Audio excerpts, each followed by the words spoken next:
सैयदा फातिमा ज़हरा के पास 40 ऊँट खड़े थे।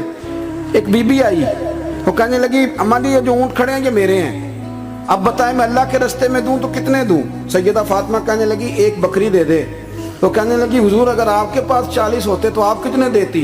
सैयदा फरमाने लगी मैं सारे के सारे दे देती।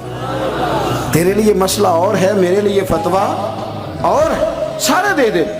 3000 दिनार आए इमाम हसन और हुसैन के पास। फकीर बैठा है, फकीर कहता है मेरे दिल में ख्याल था कि 5-10 दे दें तो मेरी मौज बन जाएगी, पर मुझे नहीं पता था कि इतने सखी गिराने के पास आया।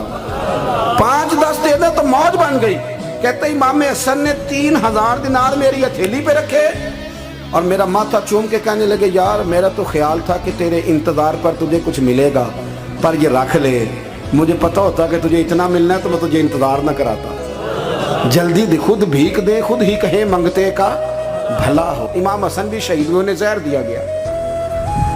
और जब वो शदीद बीमार हो गए ना, जहर असर कर गया, तो इमाम हुसैन आए, बड़े परेशान हुए, रो पड़े, कहने लगे भाई मुझे बताओ किसने जहर दिया?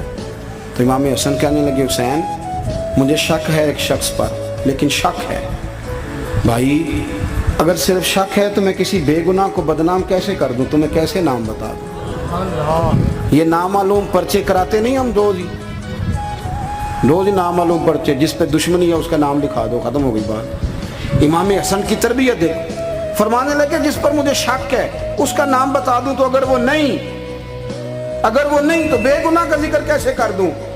इमाम हुसैन फरमाने लगे भाईजान अगर वही हुआ तो आप फरमाने लगे अगर वही हुआ ना तो हुसैन फिर भी तू छोड़ दे, मैंने रब के सुपुर्द कर दिया, अल्लाह बेहतरीन इंतकाम लेने वाला है। अल्लाह इतना बड़ा हौसला सैयदा के बेटे का, शेर के बेटे का, शेरों जैसा कलेजा, तो कहीं बैक भी तो हो ना।